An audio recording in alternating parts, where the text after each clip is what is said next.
Alison, so excited to have you here. Welcome to the show. Hello. Yeah, I'm so excited to be here. Thanks for having me. I want to tell the audience a little bit about how we connected and how we ended up having this conversation today. I'll give you a few shout outs. So how we connected, one of the PMs who used to work for me was in the interview process to work for you. And you were doing a background check before making the offer, and you called me to be a reference. Now, prior to this call, I have done a bunch of reference calls for people who used to work for me. And I've also called people when hiring to find out information about them.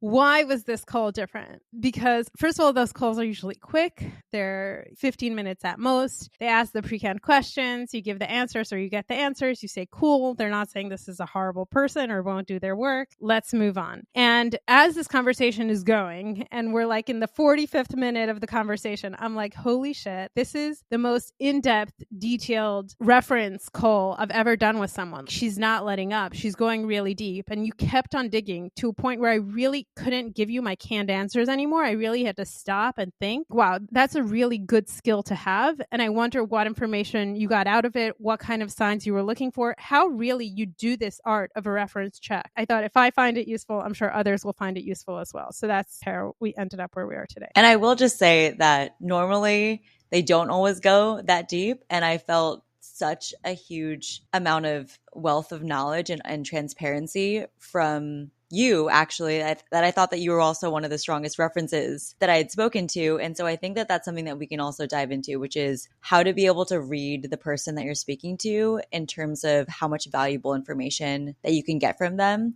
Because in some instances, the 10 to 15 minute version is the best use of both your time and the other person's time. And then in other instances where somebody is very insightful, honest, and providing really valuable feedback, it is worthwhile to gather the information that is going to be helpful not only in making a decision, but also in setting that person up for success on the job. Thank you for that. That's very interesting. Can we start with the goal of the call? At the point where you're making the call, and I think most companies do it after the final interview where they're like, we're interested in the person and before making the offer, or sometimes they do it after making the offer, which I don't really understand. But it's like, we're really close, but we want to just make sure this person's okay. Number one, is that the right attitude? Or do you view the reference call as literally another step in the interview process? We're still learning about this person. Yeah, it's a great question because to me, at the point of the reference call, if you are still needing very valuable information from the references, then likely there's improvements that you could be making in your hiring process further upstream of the reference call. In other words, for what I usually like to do in my hiring practices is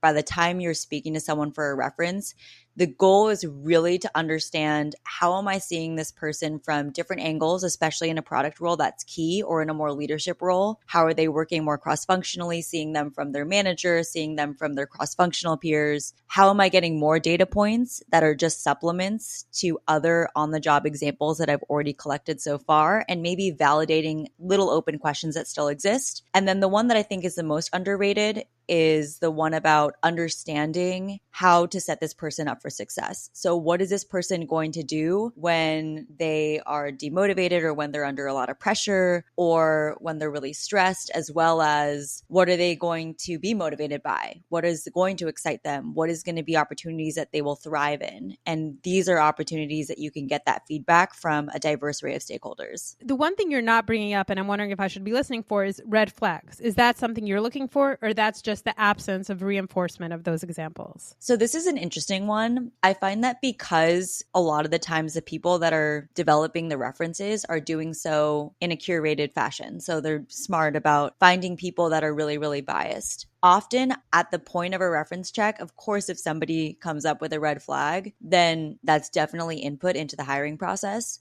I find that that's very rare and not something I'm relying on the reference check for. And if anything, a lot of the times, myself and most other hiring managers are probably going to backchannel. That is a really interesting place to get red flags because this is somebody who was not curated by the person to be somebody that's going to vouch for them or necessarily has been maybe even prepped by this person to say certain things. And backchanneling is definitely somewhere where you'll get a lot more candor and you're going to understand a little bit more about how that person might have been viewed across the organization or amongst people that weren't necessarily somebody that they would have included in their reference checklist. I come from a Jewish Orthodox community, and dating for marriage is kol shidduchim. And the more Orthodox, the more stringent it is. But a lot of people will go out 3, 4, 5 times, and then they're expected to get engaged. So how do you make such a big decision with such limited information? So a lot of stock is put into the references. And young women and young men have what are called shidduch resumes, and a big portion of the resumes are references. When my brother was dating, he would never call the references on the resume. And his line would be, the person on the resume cares about the person they're trying to marry off more than they care about me. I need to call someone who cares more about me and me not ending up with the wrong person. So I'm going to call someone who knows me and who cares about me and who also happens to know that person. And usually, I don't know how they did this, but the guys in the schools, they had this network where they would text each other. A girl's name would go out and they would have 2 adjectives that go out about the girl, like pretty and shallow. Random adjectives that's pretty accurate. But that was essentially from that world to this world. But that is backchanneling, right? It's like, this isn't someone who this person chose. It's someone who I'm choosing to help me understand how that person fits in. And also, like, a big red flag, like, don't touch this person with a 10-foot pole. That's something, a reference that person puts on the resume will never say. Exactly. I love that analogy as well, because I think it's an interesting example where if you're backchanneling someone, you're right. Likely you're reaching out to somebody who wants the best for you. They understand your management style. They may understand a little bit more about your work style. And so having that as information who can curate between those two parties is really, really valuable. Okay, so let's start with the first version, which is if someone's being brief or you won't get too much information about them and it's a 15-minute call. And during that call, you want to understand how someone works with their stakeholders. You want to reinforce or get examples that the candidate is bringing up in the interview process, and you want to understand how to set up a person for success. How do you go about running that call? How do you decide which questions to ask? How do you decide, hey, this shouldn't last longer than 15 minutes and end it? Yeah. The first thing that I like to do in the very beginning is immediately give context and immediately demonstrate to this person that one of your priorities is to be respectful of their time. Because this person is an independent third party that's essentially doing both myself and the person that we're in process with, so the candidate, a favor. And so I usually like to introduce very quickly with my name, my role, the role that I'm hiring for. And this is one of the most important data points, I would say, because it helps to articulate what we're looking for and how we are assessing who would be successful in this role. And then high level about the company so that they understand the business, and then the context of how I got their name. From there, I usually like to jump in first with opening up, and this will become a theme, but with a pretty broad question to understand, in what capacity did you work with this person? And I will find that I get so much value out of starting with that question in terms of how much prompting is this person going to need in terms of giving feedback? How closely did they work with this person? And a lot more about what kinds of questions I could ask this person.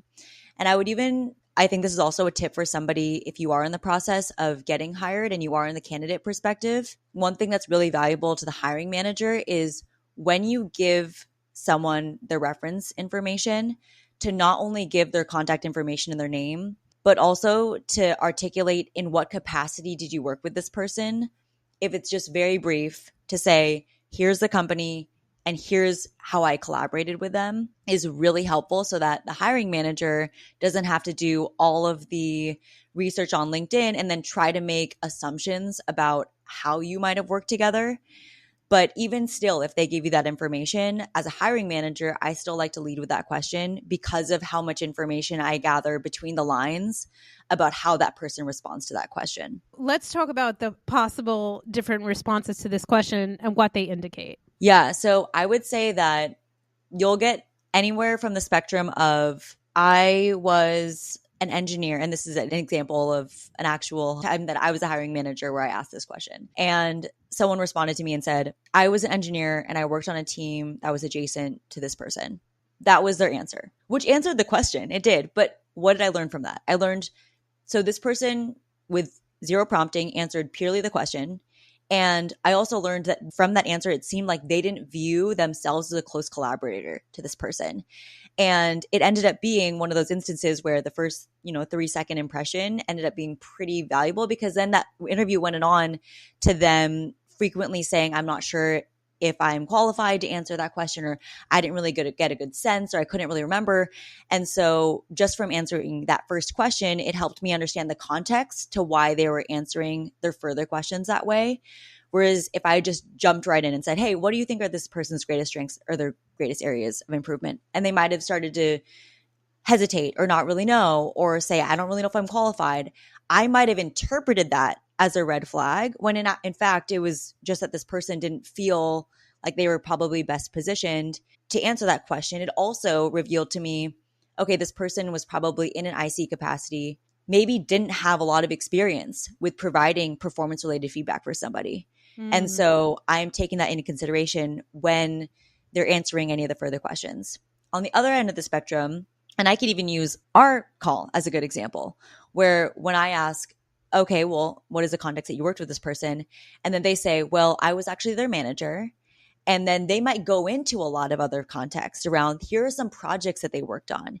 Here is some of the things that we were working on together. And they might already jump into some of that feedback. Then I already have the sense of, this is actually going to be a super illustrative conversation. And I can get a sense of, is this person just going to try to sell the entire time? Another third anecdote would be, I've had people say, oh, I worked with them on sales. They were the product person that I was really closely partnering with. We ended up becoming really good friends. And then they were just one of the most amazing people I've ever worked with, the strongest product person I've ever seen, both in and out of the workplace. They were absolutely amazing. And then that helps me understand, okay, this person is a friend. And so I'm going to get that level of bias from this conversation. So by opening up with a question that could seem fairly straightforward, you could get a fairly diverse array of answers to that question that will help you understand and set expectations for the remainder of the call. For the first example you gave, where it's someone who hasn't worked closely with this team, or frankly, it sounds like they're even surprised, like, why am I even a reference for this person? Is that concerning in and of itself, that a reference a candidate gives you is someone who doesn't feel comfortable being their reference? It does give me pause, only because I think that when you're thinking about selecting a reference, you really want to choose somebody who is going to be able to speak to your work as one of the top criteria. And when I say speak to your work, it means somebody that not only worked closely enough with you that they can truly articulate specific and tangible examples, but also somebody that you trust in the sense that they're capable of communicating about the work that you have done in a way that will be valuable and beneficial to the hiring manager. And so I think that in a situation where I get a reference and it's one of maybe only 2 or 3 people that you provided, and they're not really able to do that, then I do consider that more of a red flag than if somebody presents maybe 5 or 6 people and they wanted to make sure that they had 1 or 2 engineers, because that was something that we talked about a lot during the interview process, was how closely it was important for them to be able to collaborate with engineering team as an example. Then it might make sense and I might be more forgiving of, well, they really wanted to make sure that I had some engineering partner examples. And maybe this person also was more hesitant or shy or passive, and maybe they didn't realize how closely they had worked together, or maybe they were more senior as an engineering IC and they worked across multiple different teams. Because of their seniority, this person chose that person. So it does give me pause. And I think that in the context of why that person might have been chosen, given the full set of my experiences with that candidate, is helpful in determining how much of a red flag that is. I do think, though, that when choosing references, it is something that is an art, not a science. But I usually like to bring it back to who can clearly articulate your work, and also who is someone that you trust that you still feel like will give this person valuable information. On the other end of the spectrum, like the third example, or I think it was, the third example I gave where they're a good friend, sometimes that information is actually not super helpful. it's extremely biased, and to the point where if I ask, what are this person's strengths and greatest opportunities for improvement, and they literally cannot say one opportunity for improvement, then that's not super helpful information for me. And so that's even an instance where you might think, okay, well, this person is my really good friend. They're just going to sing my praises and it's going to be the greatest and it's going to bring everything over the finish line. I actually find that feedback less valuable than somebody that is willing to give pretty honest feedback about some areas and opportunities for improvement, because it helps me understand where I can focus on with this person. And I actually, bringing it back to our call, you gave super helpful information about the person that we spoke about, specifically related to data and related to analytics. That was super valuable for me, because then when this person joined my team, I knew from the start areas where this person I could focus on. And not only that, it also gave me signal about how self-aware that person was, because they had said similar things that aligned to feedback that I had gotten from their reference checks, and that they had already proactively disclosed as areas that they would want proactive feedback from me. And that was very impressive. And if anything, getting that area and opportunity for feedback or improvement from their reference checks was something that was even more of a pro or a plus from the hiring decision that I was making. After someone answers this first question of in what capacity did you work together, what I thought was interesting in our call is you asked me for specific projects. And now, very often to someone in a different company, projects don't make sense. It's a cog in a chain. So you're just trying to give information to say, hey, this person worked well with stakeholders and did what we wanted them to do. But the way you asked the question, it was as if you were literally on the team, let's say taking over the project, and you asked questions until you literally understood what this person was doing. And to get to that level of understanding of a project allows the conversation to go so much deeper, because you actually start understanding, well, what's important? What are the trade-offs? What are the considerations? How do you think about that? And it allows you to discuss this candidate in a whole other way than if someone just says a few words about a project and the project itself sounds like gibberish. Yeah, and I think a couple of things here. One is, because we're usually introducing these reference checks, and this is what I would strongly recommend if you're putting together a hiring process at the end, but before an offer has been made, by that point in time, very likely you already have some examples of projects from this person. And so part of asking another person about some of these projects is, I am going in with some context because I have some anecdotal examples from the candidate already, but it's super helpful to hear it from another perspective, for one. And for two, I think this also goes back to goals. So there were actually specific questions that I wanted answered about this candidate in particular, but that's almost always the case, that there are 1 to 2 things that I either were just open questions that I had about a candidate that I will keep in the back of my mind during the reference checks to see whether or not those are things I can get clarified. So an example of this was, and this was in the projects that we were going into, was there specific areas and projects or domains that I knew this person was going to be focusing on that I wanted to deeply understand from, and you particularly were super valuable in the information you were already giving back to me. And so I took it as an opportunity to say, I'm really going to understand the projects that this person worked on so that I can understand whether or not I believe that they would be able to take on projects in a various domain. And that actually helped me understand where would be the right place to place them in the role. And we had a couple of different areas that we were thinking about hiring.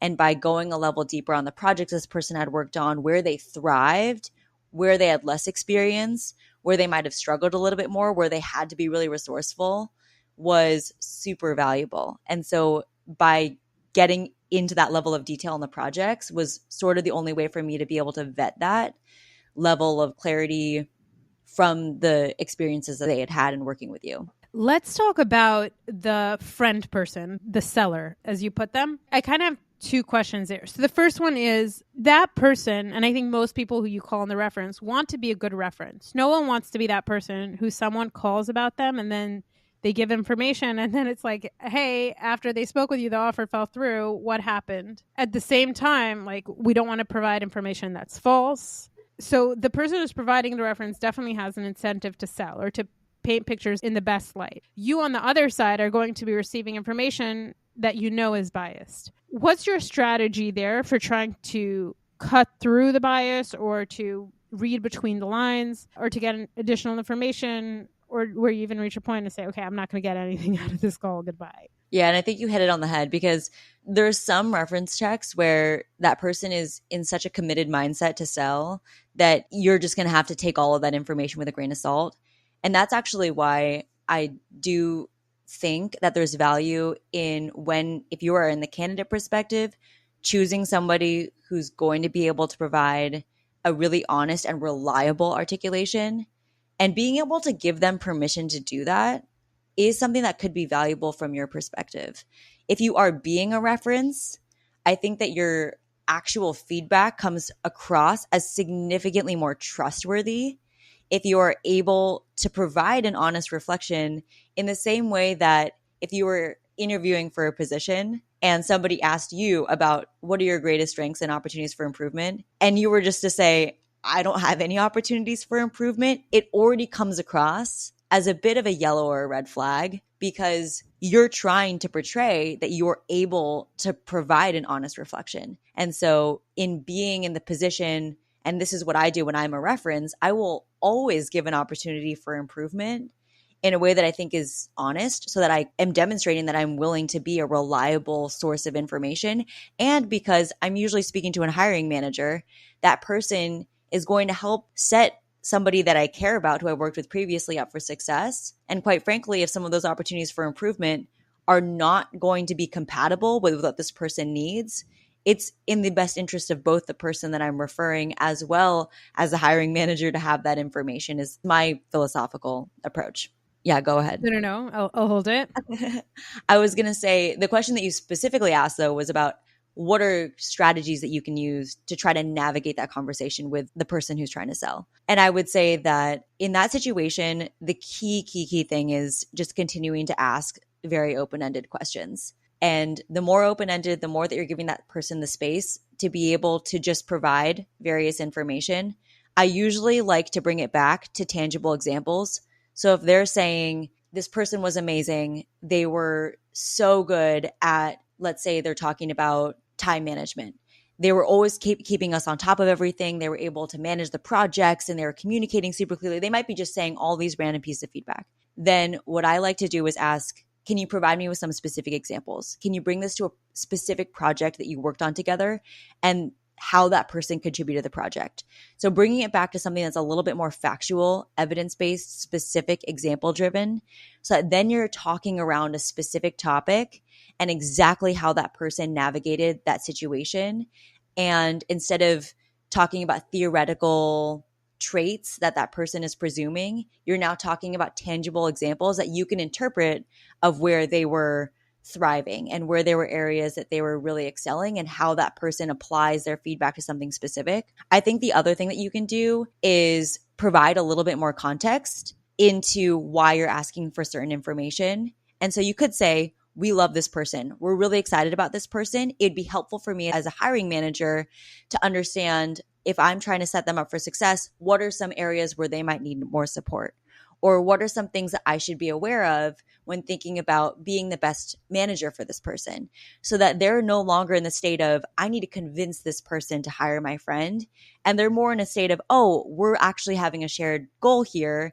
And you're asking for this information in order to help my friend or whoever it is thrive in this position. And they might be able to, in that situation, let their guard down a little bit more to provide valuable information because they don't feel like the decision for whether or not this person gets hired is hinging on what I say during the next 5 to 10 minutes. In the scheme of things, and I'm taking a step back and we'll jump back in, how important is the reference check? So there's the recruiting screen, the interview process, either the take home or the case study, the reference check, and then like the formal background check or drug screen, whatever. In level of importance, how would you rate or place the reference check? I love that question. I take it from the mindset as a hiring manager that if you are relying on the reference checks for critical information for your hiring decision, then you need to revisit the remainder of your hiring process, because in all of those other touch points, there are opportunities to gain such valuable information that by the time you get to the reference check, it really should just be almost, it's not necessarily a formality, because I do think you do get valuable information, but it should more so be an optional input to making your hiring decision before creating that offer. Which is just to say that if you've gotten to the point of the reference check and as a hiring manager, you're still very unsure whether or not you want to hire this person, and it's coming down to the reference check, then I think that you've already made your decision, and or you need to revisit the amount of information and the ability to create an objective assessment prior to that reference check. I think that some of the most valuable information I get at the reference check is actually about,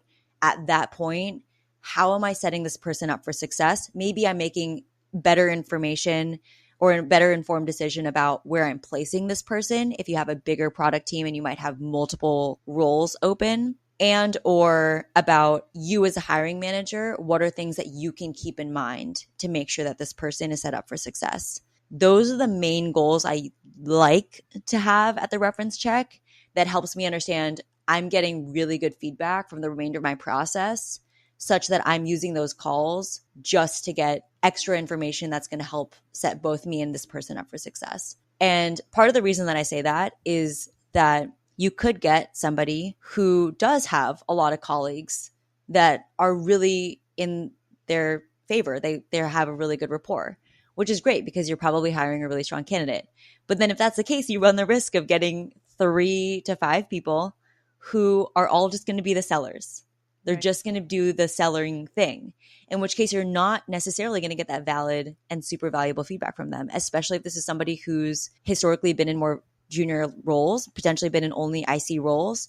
Then a lot of the people that you're getting could also all be or predominantly be ICs, which is great, but these people may not have as much experience giving valuable performance feedback. And so if that's the case, then it's too risky to put a lot of weight onto the reference check stage, especially because at this point, you've also already had them meet likely more than one person on the team, which means that it's already been a very costly process that you've invested in this person. And so I like to say at the reference check stage that there should not be a lot of dependence on this point in the process to be able to make the hiring decision. And if anything, backchannel a few times before you go into the reference checks if you want some of those other questions answered. And that's absolutely something I've done as a hiring manager before. When I was a little bit unsure and there were fairly critical questions that I needed answered, I would backchannel first before even going into the reference stage. Can we talk a little bit about backchanneling? So for someone, you don't come from the same town or from the same 3 companies, you don't know people that person has worked with before.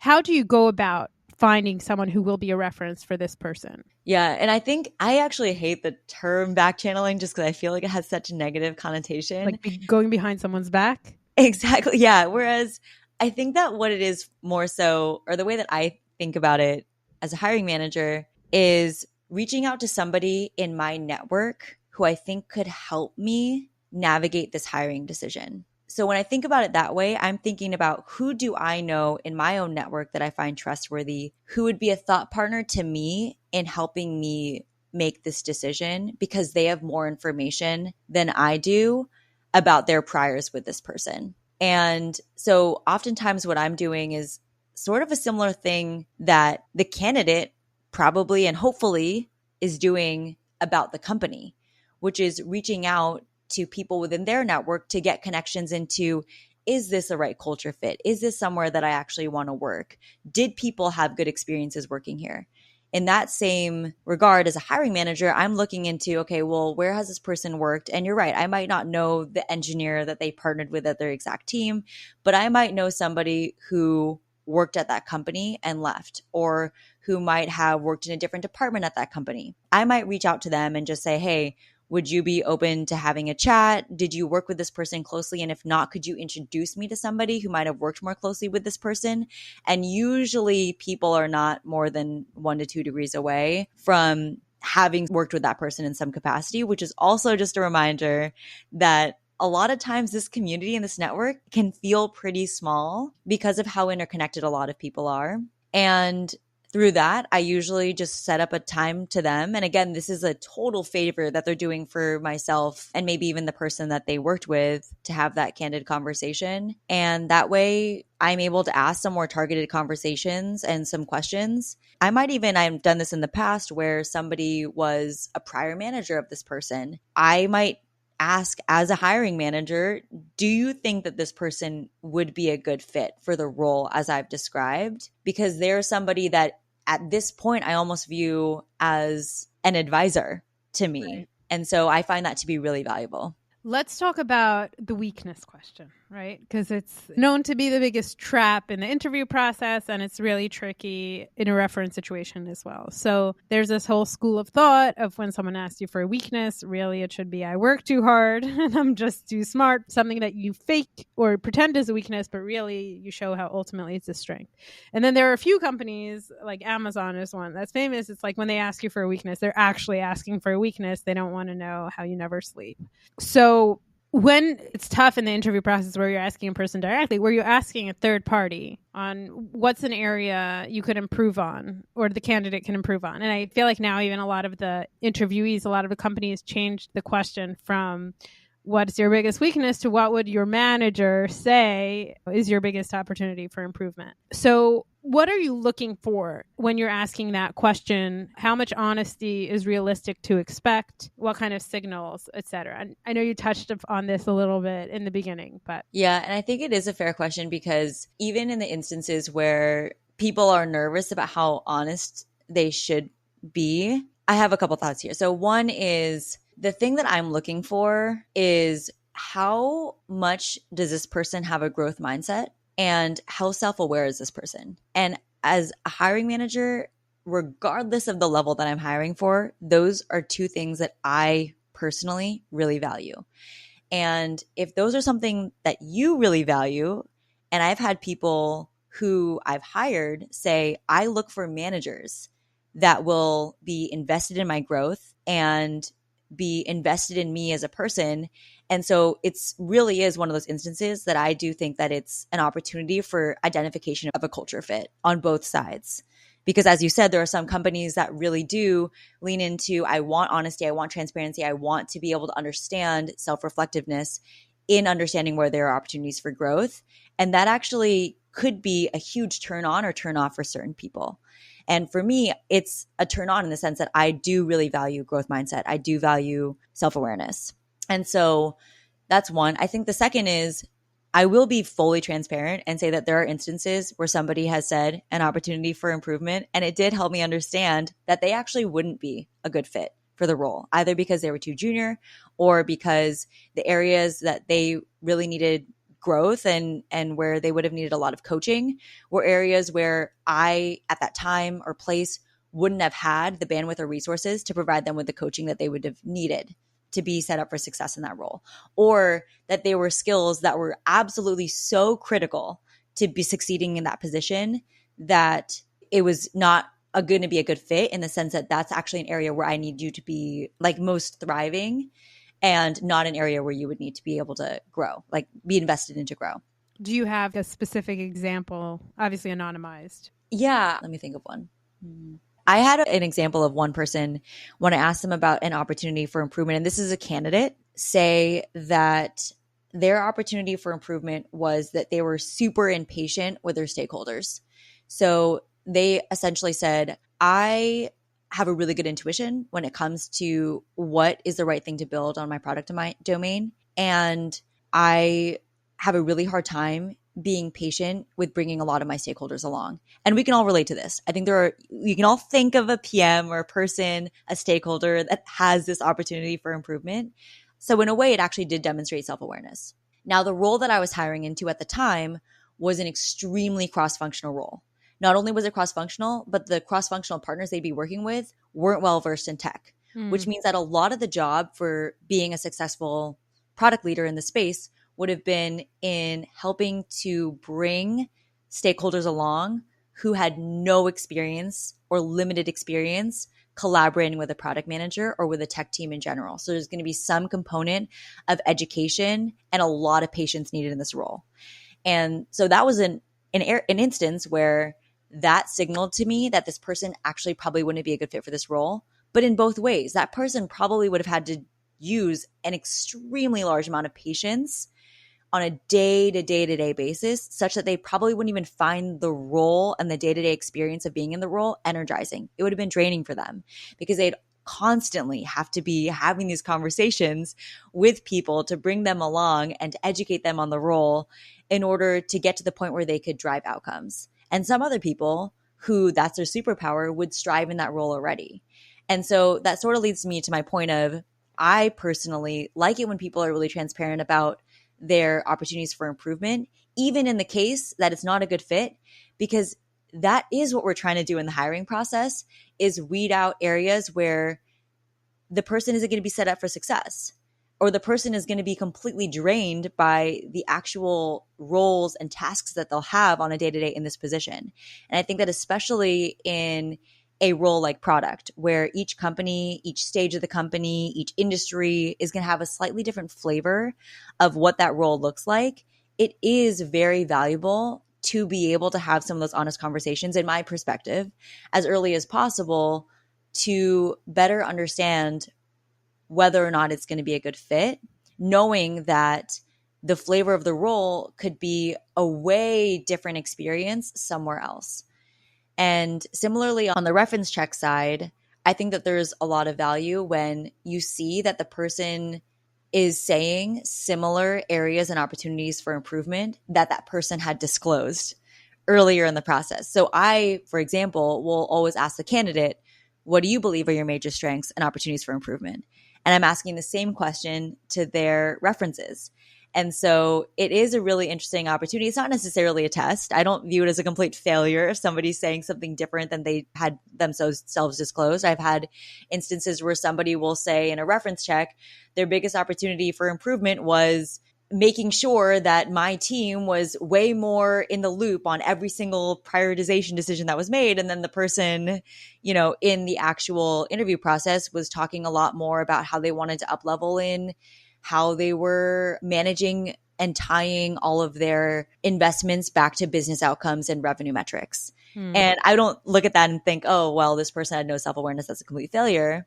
But I do think that there's I think there's kind of a gold standard when I do see somebody say the same thing that their reference said, but that also speaks a little bit to the reference, because that means that the reference was able to really understand that person. And usually the person who I'm looking for it to align with is the hiring manager, because the hiring manager is the one that's giving them feedback and having those conversations. And even if the hiring manager isn't somebody that leans into that kind of coaching mindset, oftentimes they still will have those conversations if the person was proactive about asking, where are areas where I could be up-leveling, where are areas where I could be improving as a product leader or whatever capacity they were working together. So in either situation, even if the hiring manager isn't proactively providing that 360 feedback, which is really common in these early stage companies that don't have any sort of formal review process, that the proactivity of the individual to have those conversations would still allow there to be alignment in terms of where there are opportunities that they could have improved or skills that they could have developed. Let's talk about silence. Very powerful, very underrated. Talk to me about how you use it, in what context, and maybe what are some of the most valuable insights that you got out of that? Yeah, you're talking specifically about how to use silence in a conversation with somebody. Yeah. It's funny because a lot of the skills that any product person, product leader, product manager uses to interface with a customer are the exact same skills to use in an interview or in any reference call. Because essentially the reference call is in some ways a discovery. It's a discovery in the same way that you might do discovery or a user interview on anyone else that is a customer or an external facing party. And the same exact rules or guidelines apply. And so we already mentioned the open questions. We already mentioned the specific examples. Those are all themes that probably sound familiar to a lot of people that have conducted some sort of user interview. And those same things are also what makes silence so valuable, which is that people are generally uncomfortable with silence. And so if you are willing to be patient and create it, oftentimes the other person will fill it in. And so one of the things that is really helpful in a reference, especially for the people, and this kind of goes back to when we were talking about those three examples. The first one was somebody that wasn't really proactive about disclosing information. Silence is a great tool to use, especially for that prototype, because you'll ask an open-ended question. They might give you the 5 to 20-second answer. But if you pause and you don't ask another question, and you just give them space to think, maybe they're thinking more, maybe they need to reflect a little bit more, just to see whether or not they fill it, is something that is really valuable, especially for the folks that require a little bit more time and won't answer right away, or they don't come up with the answer right away. This is particularly helpful because A, not everyone's going to prep for a reference call. They might just show up. B, they might not have worked with this person, and this is not something they're thinking about on a regular basis. And so they're going out of their domain, out of their what they're thinking about on a regular basis, what they were probably just thinking about. So it's definitely a context switch at the very least to enter this call. So the more that you can give them room to think, to be able to process, to be able to follow up, the more that the discussion can go deeper and you'll get more richness in the conversation. And so I love the use of silence in a conversation, in being able to give somebody that space to be able to provide or elaborate where they might not otherwise. And it's also helpful for you as a hiring manager because it means you have to prepare fewer questions. If you're constantly having to ask question, then you're probably getting a non-deep version of the 5 to 10 questions that you had prepped versus prepping. I usually only prep 2 to 3 questions. And then from there, really let the conversation guide itself. And in doing so, it allows me to get a lot more flexibility in terms of how I'm navigating that conversation. And it really pushes me to get more richness out of the questions that I am asking. So as you're talking, and in preparation for this session, I kind of did a review of many of the reference calls I did on both sides, and also calls that have been done on my behalf. So when I was applying for jobs, I had people who I'm very grateful for who were references for me. But the case that I was thinking of was for this particular job, which I took. It started out great and it ended up flopping so fast and so badly. I connected with with 2 of my references, and I said, that job didn't work out. And one of them was like, oh, I really hated the hiring manager. And he was a reference for me. So he was the reference. He wasn't interviewing my hiring manager. But that made me realize, oh, the hiring manager is asking questions of the reference, but the reference is also feeling out, who is this person I hopefully care about going to be working for? And his insight there was he called me, he was doing the reference check, but he seemed more interested in saying what he had to say and making his points and talking about himself than he was in actually getting the answers to the questions. And that also made me think about times when I was a reference for someone else, and then I know that, let's say, that job didn't work out. And I was trying to think, like, was there anything I could have picked up on that would have told me, like, hey, are you sure you want to work for this person? Are you sure you want to work for this company? So I'm curious, as someone who's conducting a call, how conscious are you of, for example, on the call with you, I was like, wow, this person who I'm providing a reference for would be really lucky to work with someone so thoughtful. How conscious of that are you as well? And how does that end up panning out in a conversation? I love that question because similar to you, I was recently a reference for one of my close friends, and I would get these, and I would have an array of conversations because they're very talented and they were in final stages with various companies. And I would get a very strong read from company to company, hiring manager to hiring manager, how they conducted the reference call, to the point where I would be able, there were some that I flat out thought that was a red flag for the person that I was a reference for, that I didn't want them to work for that person or for that company. And we know we're talking about backchanneling. Well, of course, that's like the least backchanneling reconnect that could happen, which is essentially the reference going back to the person who put them as a reference and giving them feedback about how that conversation went. And in my particular instance, I went back to, because I was a reference, I went back to the person that I was referring, the candidate in this instance, and said, hey, so I had this weird situation with the person that was the hiring manager where they reached out to me. They wanted to find times. We ended up rescheduling a couple times. They ended up bailing right before our call. And again, this is somebody who I am just doing this out of the goodness of my heart. I'm not in process of being hired or hiring. And then showing up late for the call when we finally did have it. And then the questions that they were asking, I didn't feel like they were trying to understand how to set this person up for success, as much to your point as talking a lot. And instead of asking a lot of open-ended questions, we're seeming to just trying to get validation of specific things that they wanted, seemingly out of like the negotiation, like the salary or the comp negotiation. And it was very to the point where I actually didn't feel super respected as the person that was being the referrer. And I did go back to my friend and I said, hey, how do you feel like it's going with this company? What has been your read? And of course, it naturally led to a conversation where there had been some yellow to red flags on their side as well. And then I was pretty candid with them about my experiences as their reference. And so that's definitely an instance where, and I think that you mentioned it as well, if you are also the candidate, it's really valuable to go back to the people that are references and say, hey, how did it go?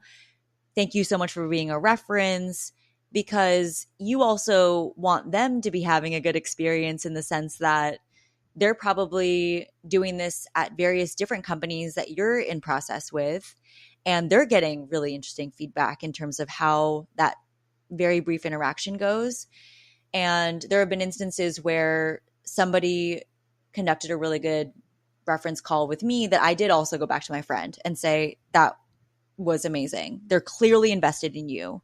They clearly wanted you to be set up for success. And I've had people when I was a candidate who were my references come back to me and debrief with me how that call went. And I think that, I mean, as a reference personally, I like doing that because I care about this person and because I think that it helps me provide a little bit more value on top of just being a reference for them. I can also give them feedback that's helpful for what they're probably viewing as a pretty major decision.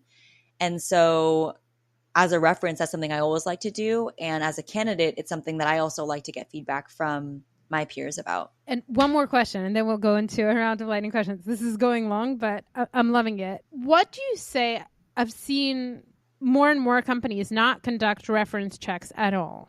What do you have to say about that trend? I think this probably goes back to the instances where you get 3 to 5 references and then it ends up being a bunch of people that are in the seller category. And then it's perceived as a waste of time to actually have those conversations at all. I, as a hiring manager, like to do the reference checks still because I often end up in at least one conversation like the one that you and I had, where I'm gaining a lot of information. And as a hiring manager, this is somebody that I'm very close to sending an offer to. And now I have so much information about what motivates this person. I have information about what they do in the case that they're stressed out or they're under pressure.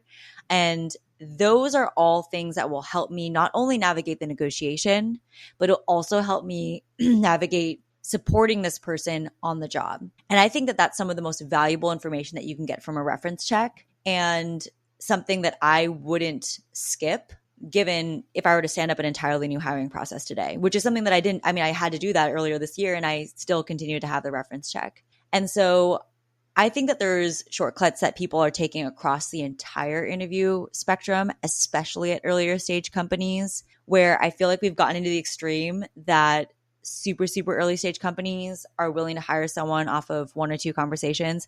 And then you have the other end extreme where very, very, very late stage, we're talking, the big four, like those types of companies are essentially 6-month long hiring processes that you're going and talking to seemingly every single person at the company.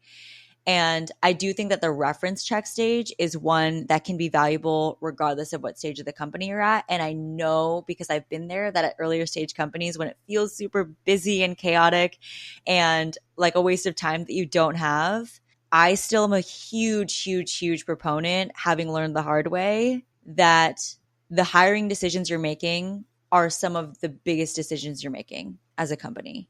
And if that means taking the extra 45 minutes in total, if that's 3 reference checks, 15 minutes each, to get a different perspective, to understand a little bit better who I'm hiring, and to feel like I can negotiate more intelligently and also be a better manager to this person so that they even perform better in their role once they join, that's totally worth it for me. In the sense that I might, on the other hand, waste 15 to 45 minutes on conversations where someone is just really jazzed about this person and selling. And I always have the right as a hiring manager to cut the conversation short if I feel like I'm truly not going to get any valuable information, which I totally take the right to do. To me, foregoing the reference checks altogether completely eliminates the option that you have the best case scenario where someone's providing you with super valuable information. And the only thing that you're saving is potentially some time having these conversations with people that aren't providing you with that value. I think one thing that I just thought of that I've never actually explored before, but could be an interesting angle, is that if you are doing a reference check for someone and it's someone that you weren't able to back channel and you're interested in trying to figure out a way to back channel, you could potentially use the reference check not only as a network opportunity, but also as a way to get an introduction to somebody else who might have worked at the company.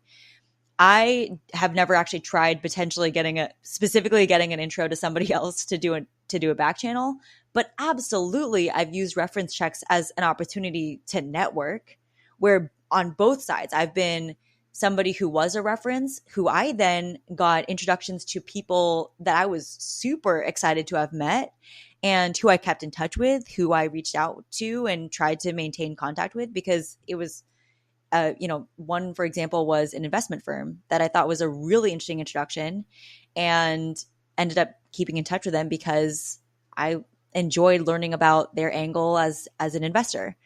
And on the other hand, for example, you and I met through reference checks. And so it's giving you that opportunity to get a more diverse array of folks within your own network.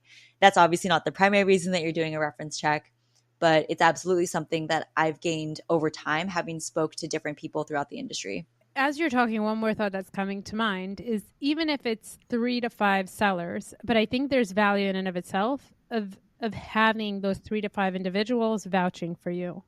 Like, we've had conversations about people failing up, going from, and I know I'm thinking of one person, but there are individuals who just go from one organization to another, destroying each one, and still somehow manage to get promoted. And like, the biggest red flag is that they don't have anyone to speak on their behalf from previous companies.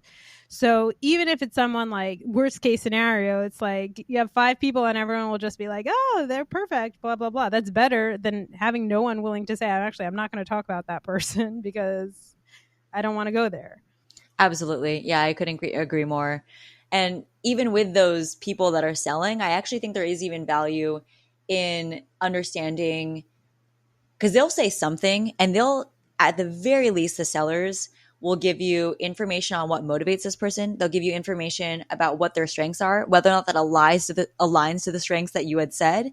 And they might give you an example of the capacity that you work together. And all of that is better information than not having it, given that you're making a big decision for yourself as well with limited information. This person is going to become, if they're working under you, someone that you are interfacing with on a very, very regular basis. And so because of that, for me, whenever I put together a hiring process, there are some non-negotiables that I'm just not willing to cut those corners, such that I'm getting enough signals from diverse enough locations and sources such that I can rely on my gut and my intuition when it comes to the hiring decisions that I'm making. One more question, and then we'll jump into lightning round. Red flags. What are the biggest red flags that you can get on a call? Whether it's someone giving you straight up bad information, like do not work with this person, or I hate this person, or something that would cause you to go from a yes to like, actually, no, I'm not going to hire this team. And you've given an example of like, this person might not be right for this role, but like, I don't even want this person on any of my teams ever. That type of red flag situation that people should look out for.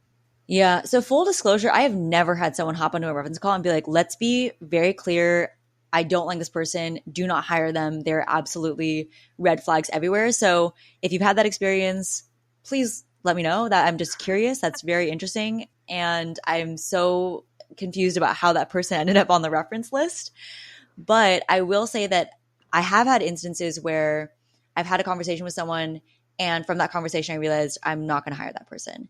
And one example of this was I had a conversation with somebody that was a fellow on the same team. So I was hiring for a product manager. This was another product manager who was slightly more senior than them. And they were really honest with me. And I appreciated that. One of the things that they had said that I thought was really interesting, and this, I don't think that they were one of the people that you were mentioning in terms of failing up. However, I do think that they were someone that just wasn't necessarily a super star strong, one of the top performers. And the way that they had articulated this was they had said, this is somebody who has not been promoted in over 3 years. And that in and of itself isn't necessarily a red flag. They also had mentioned, the person that they're working under is known for not going to bat and advocating as hard as some of the other hiring managers. So that's something, that's what they had mentioned. But in addition to that, they had mentioned at the same time, this is not somebody that I have seen consistently go above and beyond their call of duty in a way that blew away the rest of the team. And I found that to be really interesting because it helped me calibrate. And this is not an instance of a seller. This is an instance of somebody that was giving me really reliable and interesting information. But to me, that was enough of a yellow or red flag that it really made me pause about what kind of working style this person was going to bring into the job. And this specifically was an instance where they were working at a much later stage company than the one that I was hiring at. And so for me, I was realizing that what I had already viewed, and again, I'd never had an instance where somebody has completely 180'd my perspective on something as much as I had already gone into this call with hesitations, where this person had mostly later stage experience. They were slightly more junior than some of the other candidates that I had been hiring for. And it was a role where I needed them to be able to work pretty autonomously. And so when that reference had mentioned that specific anecdote about them not demonstrating the proactivity to be able to go above and beyond in their role and rather stay within the bounds of what seemed to be a fair amount of structure, that was enough of a yellow flag for me to say, I don't think this person's going to be the right fit. At the same time, there were things that were happening in terms of like negotiations that came through as well that validated all of it and made it so that it was a clear decision to not move forward with that person. But I will say that there are definitely instances that you might see some yellow or red flags. And the areas that I'd be looking for the yellow or red flags the most are the areas where in your gut going into that call, you already have some questions. And as I mentioned, like if you already have some yellow or red flags going into the process, you probably have already made your decision anyways. Of course, there are still times where we're going to see it through because we're desperate enough or because we really want to close the hire because on paper it seems like it'll be perfect. But those are the areas where if you're getting reinforcement on where you're having those questions or where you're having those doubts in that reference call, it might be enough to just cut the cord, cut it loose, because those are areas that are only going to become more reaffirmed when that person comes onto the role. Alison, this is so valuable. I'd love to touch on one more thing, and maybe we'll do a follow-on episode about it. But you're a fractional CPO, and we have a whole episode about this that we recorded with Ben. But one of the freedoms that being a fractional leader gives you is to do something else on the side. And usually someone with your tenure, experience, has more than one interest. So you have a really interesting side business. Can you tell us a little bit about it? Yes. So I have a side business that is actually in the more of the exercise and nutrition space. And what I do is work with a lot of folks who are high achievers and super disciplined around exercise and nutrition. And what a lot of people don't realize is that some of the behaviors that they have around exercise and nutrition that are otherwise presenting as super, super healthy could be taken to the point where it could actually impact your bone health. It could impact your menstrual health. And even though everyone in fitness culture is telling you that you're super disciplined, you're super healthy, that those are actually indicators that could be not only impacting your short, but also your long-term health. So what I've done is one of my side projects has been, and the business that I've started and am working on is in supporting folks that are struggling with those issues or suspect they could be struggling with some of those issues, and being able to make some of the lifestyle changes, because it is completely fixable, is reversible through lifestyle changes. But sometimes the information about this side of nutrition and health is just drowned in a bunch of information about weight loss and about cutting out certain foods that are bad or being more disciplined with exercise, that a lot of this other side of the health space is often drowned into that other noise. And so what we do is we focus on coaching that allows you to navigate those lifestyle changes that are completely fixable and reversible, while inevitably a lot of what comes up, because these folks tend to be the high achievers, they tend to be disciplined, they tend to be the folks that are also doing really well in high performing corporate roles, how to navigate a lot of the themes that come up with those folks, which is high achievement, self-doubt, self-worth, and the standards, or stress is even a huge component, sleep, some of these other areas that often don't get as much attention and are really easy for folks that are super disciplined like us and high achievers to put on the back burner and to deprioritize. This is fascinating. I feel like it's the anti-coach. Usually coaches will be like, go harder, do more. We'll definitely do a follow-up episode on that. I'm fascinated. Alison, what's the one message you want to leave our audience with? The one message, I would say, specifically when it comes to hiring, I would say trust your gut. I have gotten that advice before and never regretted doing that. And I'm not somebody that's like, oh, I'm super into like intuition. No, I'm like, give me the data. I want to be data driven. I want to make sure that I'm doing things that are structured in a framework. But when it comes to hiring, trust your gut. If you think that something's off, it is. And that's okay. And you don't have to rush it. Trust your gut when it comes to that. And then I would say that in general, though, and I guess this kind of leads back to the business that I work in, when it comes to the standards that you're holding for yourself, if you feel like what you're doing is never enough, that you are always one step behind, or you always need to just get one thing more in order to complete your list for today, in order or to be enough for your company, or enough in your role, or enough in your life, that the question might be more in reflecting on the standards that you're setting for yourself up to. So instead of saying, am I enough for this, to really question, are the standards that I'm setting myself up for realistic and achievable? Alison, thank you so much. Of course. Yeah. Thank you so much. It was a wonderful conversation. I love the questions.